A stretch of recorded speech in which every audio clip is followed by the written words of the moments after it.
नमस्कार, capital TV के खास प्रोग्राम खबरों की खबर में आपका स्वागत है। दिल्ली में चुनाव के नतीजे लगभग आ चुके हैं। ये साफ हो चुका है कि आम आदमी पार्टी की सरकार यहां बनने जा रही है। अरविंद केजरीवाल फिर से मुख्यमंत्री बनने वाले हैं।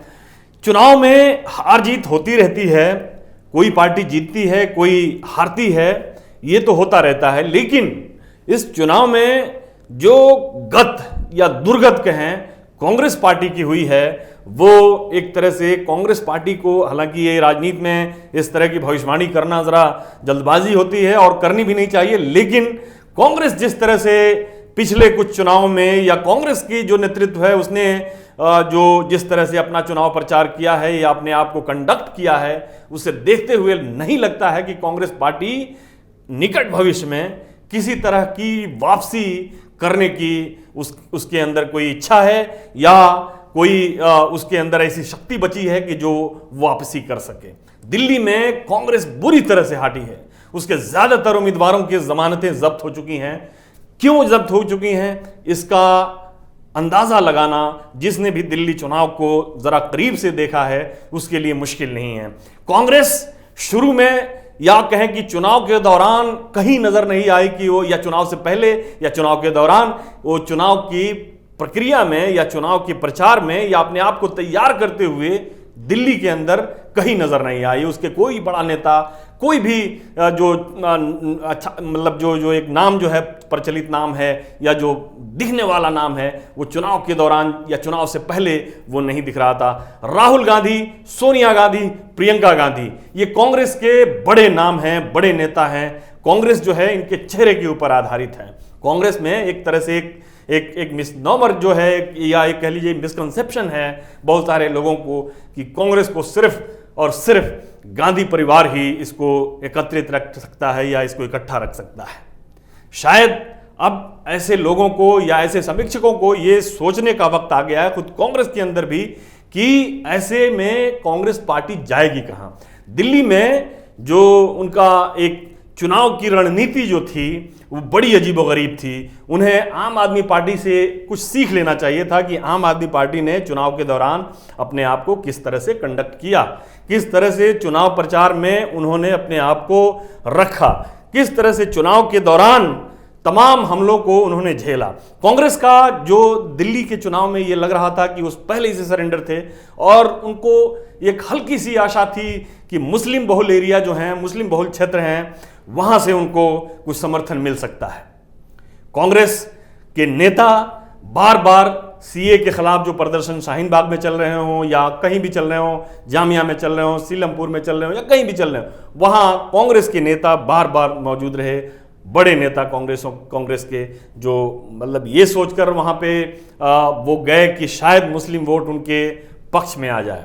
लेकिन इसका अंदाजा आप इस बात से लगा सकते हैं कि जो कुछ मुस्लिम बहुल क्षेत्र हैं, जैसे ओखला है, बल्ली मारान है, मटिया महल है, चांदनी चौक है, सीलमपुर है, इसमें कितने परसेंट वोट जो है कांग्रेस को दिल्ली के मुस्लिम मतदाताओं ने दिए हैं, इसका अंदाजा आपको लग जाएगा। ओखला में कांग्रेस के उम्मीदवार थे, वो बहुत ही वरिष्ठ नेता हैं कांग्रेस के, परवेज हाशमी राज्यसभा के मेंबर रह चुके हैं, दिल्ली में शीला दीक्षित की सरकार में मंत्री रह चुके हैं, ओखला से कई बार वो विधायक भी रह चुके हैं। उनका जो वोट है वो परवेज हाशमी के स्ट्रेचर से बहुत ही नीचे है, बहुत ही खराब है। 5% के करीब उनको ओखला के लोगों ने उनको वोट दिया है। इससे अंदाजा होता है कि ओखला का जो मुस्लिम वोट है वो पूरी तरह से एकदम पोलराइज होके आम आदमी पार्टी के उम्मीदवार अमानतुल्लाह के पक्ष में चला गया है। वही हाल बल्ली मारान का है। बल्ली मारा में आपके बहुत ही वरिष्ठ नेता हैं कांग्रेस के, हारून यूसुफ, वो भी मंत्री रह चुके हैं शीला दीक्षित की सरकार में। उनका वोट प्रतिशत जो है वो 5% के आसपास है। जाहिर है कि बल्ली मारान पे भी कांग्रेस की नज़र थी कि शायद वहाँ से भी उनको एक उम्मीद की किरण नज़र आ जाए, शायद कांग्रेस की जो डूबती हुई नाव है वो बल्ली मारान में गोते खाने से बच जाए। लेकिन बल्ली मारा में भी लोगों ने हारून यूसुफ को 5% वोट देकर एक तरह से किनारे कर दिया। चांदनी चौक में भी वही हाल रहा। अलका लामा जो है वहाँ पे एक मुसलमानों की अच्छी खासी आबादी है चांदनी चौक में। अलका लामा को सिर्फ 4% के करीब उनको वोट मिले। उसी तरह से सीलमपुर एक मतलब ऐसा एरिया था कि सीलमपुर में चौधरी मतीन का एक अपना क्लाउड है, उनका अपना एक वोट बेस है। चौधरी मतीन का जो वोट प्रतिशत वो 14% के आसपास रहा। उन्होंने एक रेस्पेक्टेबल, अगर पूरे कांग्रेस को जिस तरह से कांग्रेस के उम्मीदवारों को पूरी दिल्ली में जिस तरह से वोट मिले, उससे एक अंदाज़ा हो जाता है कि उनको कितने मतलब एक रेस्पेक्टेबल वोट उनको मिल गया। 15% के आसपास उनको वोट मिला। तो कांग्रेस की ये नीति कि मुस्लिम इशू को हम उठाएंगे तो मुसलमान हमको वोट दे देंगे, हमारा जो एक खराब ब्लीक एक घटिया प्रदर्शन है उससे हम बाहर निकल आएंगे, वो बिल्कुल परास्त हो गया। कांग्रेस को शायद ये मालूम नहीं है कि मुस्लिम मतदाता जो है इस पोलराइज इलेक्शन में या कहीं भी पोलराइज इलेक्शन होता है उसमें मुस्लिम मतदाता खासतौर पे भारतीय जनता पार्टी जहां पे रहती है उसमें उस पार्टी को वोट देता है कि जो भारतीय जनता पार्टी को हरा रहा होता है। ऐसे में कांग्रेस अगर कहीं फाइट में नहीं है तो उसको मुसलमानों का वोट भी नहीं मिलेगा, किसी तरह से नहीं मिलेगा। ये इस चुनाव में कांग्रेस को इसका अंदाजा हो गया है और पहले भी हो जाना चाहिए था कि कांग्रेस जिस उम्मीद में थी या जिस रणनीति से काम कर रही थी वो रणनीति यहां पे नहीं चलने वाली है। दूसरी चीज, कांग्रेस के बड़े नेता सोनिया गांधी, राहुल गांधी, प्रियंका गांधी, ये बड़े नाम हैं। इनके ऊपर कांग्रेस का सारा दारोमदार है, सारा प्रचार का तंत्र जो रहता है। लेकिन राहुल गांधी जब कहीं जाते हैं तो वोट बढ़ाने के बजाय उनका वोट कम हो जाता है। एक तो पहले इन्होंने दिल्ली के चुनाव में पहले ये गायब रहे, जब आए तो कुछ ऐसे बयानात दिए कि जिससे कांग्रेस को जो रही सही जो कसर थी वो पूरी हो गई। पहले तो ये चुनाव दिल्ली में हो रहे थे और राहुल गांधी सीए के खिलाफ जयपुर में प्रदर्शन कर रहे थे, जयपुर में लोगों को संबोधित कर रहे थे। चुनाव दिल्ली में है, राहुल गांधी केरल में अपने लोकसभा क्षेत्र में जाके लोगों से मिल रहे हैं, वहाँ पे सीए विरोधी प्रदर्शन में हिस्सा ले रहे हैं। यानी कि इनको अपनी पर्सनल सीट बचाने की एक ख्वाहिश है, एक इच्छा है। उसी तरह प्रियंका गांधी भी बड़ी नेता हैं। प्रियंका गांधी से लोगों को काफ़ी उम्मीद है, खासतौर पर कांग्रेस के जो राहुल गांधी से नाउम्मीद लोग हैं उनसे ज़्यादा उम्मीदें जो हैं वो प्रियंका गांधी से हैं।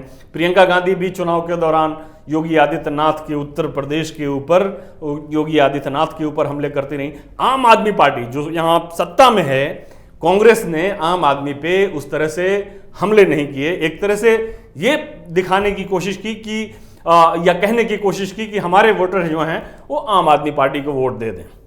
ऐसा इतना घातक है ये, कांग्रेस पार्टी को शायद इसका अंदाजा नहीं है। इसका मैसेज जो है वो कहाँ जाएगा इसे मालूम नहीं है।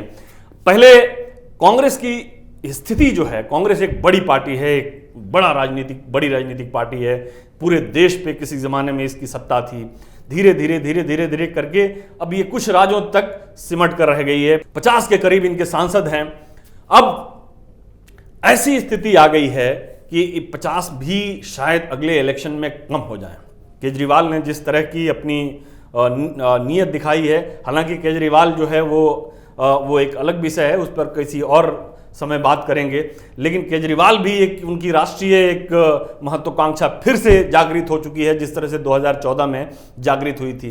तो कहने का मतलब यह है कि कांग्रेस जो स्टेट हारती है वहां उसकी वापसी लगभग नामुमकिन हो जाती है। बिहार ले लीजिए आप, उत्तर प्रदेश ले लीजिए, पश्चिम बंगाल ले लीजिए, त्रिपुरा ले लीजिए,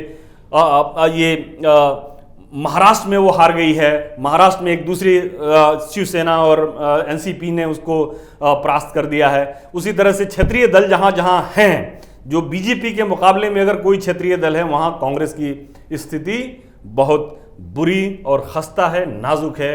कुछ समय पहले जहां पे वो सत्ता में थे वहां उनकी ऐसी स्थिति होती जा रही है। जैसे दिल्ली में ही अगर हम कहें तो दिल्ली में 1998 से लेकर 2013 तक कांग्रेस सत्ता में थी, यानी कुल 15 साल तक दिल्ली की कुर्सी पर कांग्रेस का कब्जा था। लेकिन जब हटी है तो ऐसे हटी है कि जैसे मानो यहाँ पे कभी थी ही नहीं। शीला दीक्षित 15 साल तक मुख्यमंत्री रहीं। दिल्ली के लोगों ने कांग्रेस के ऊपर अपना भरोसा जताया, लेकिन ये यहाँ से गायब हो गए। उसी तरह से कर्नाटक है। कर्नाटक में कुछ दिनों पहले तक कांग्रेस की सरकार थी, अब वहाँ भी स्थिति बदल रही है। आंध्र प्रदेश में स्थिति बदल रही है। तेलंगाना में कांग्रेस की हालत जो है वो ख़राब है, वहाँ पे क्षत्रिय पार्टी ने अपना कब्जा जमा लिया, उड़ीसा में क्षत्रिय पार्टी ने कब्जा जमा लिया है, झारखंड में क्षत्रिय पार्टी का कब्जा है। तो धीरे धीरे करके अब जो कुछ राज्य जो हैं जहाँ पे डायरेक्ट अभी भाजपा और कांग्रेस हैं, जैसे राजस्थान है, हिमाचल प्रदेश है, मध्य प्रदेश है, छत्तीसगढ़ है, केरल है, या इस तरह के और राज्य, पंजाब हैं, तो इन राज्यों में डायरेक्ट फाइट में जहाँ पे हैं, वहाँ पे कोई दूसरी क्षेत्रीय दल नहीं है, तो कांग्रेस तो वहाँ पे भी मौजूद है, लेकिन कब तक रहेगी कहा नहीं जा सकता है। आम आदमी पार्टी ने पंजाब में भी बड़ा एक अपना प्रभाव जमा लिया है। केरल में भारतीय जनता पार्टी कम्युनिस्टों को टक्कर देने के लिए लगातार कोशिश कर रही है। केरल में भारतीय जनता पार्टी कांग्रेस के वोट काटने के लिए, खाने के लिए तैयार बैठी है। नॉर्थ ईस्ट में बहुत सारे स्टेट्स जो हैं वो भारतीय जनता पार्टी के कब्जे में चले गए हैं। कांग्रेस का वोट जो है वो लगातार भारतीय जनता पार्टी के तरफ जाता हुआ दिख रहा है। कई वहाँ पे जाहिर है कि रीजनल पार्टियां हैं और जो दूसरा मुकाबला है वो भारतीय जनता पार्टी के तरफ है। पश्चिम बंगाल में कांग्रेस जाहिर है कि बहुत दिनों से नहीं है, वहाँ कम्युनिस्ट थे, लेकिन कम्युनिस्टों का वोट जो है वो भारतीय जनता पार्टी की तरफ चला गया है। तो इस तरह से कांग्रेस की जो एक राष्ट्रव्यापी स्थिति है वो उसका पूरा नक्शा जो है और क्यों ऐसा हुआ है उसकी पूरी कहानी दिल्ली के इस चुनाव में आपको मिल जाएगी।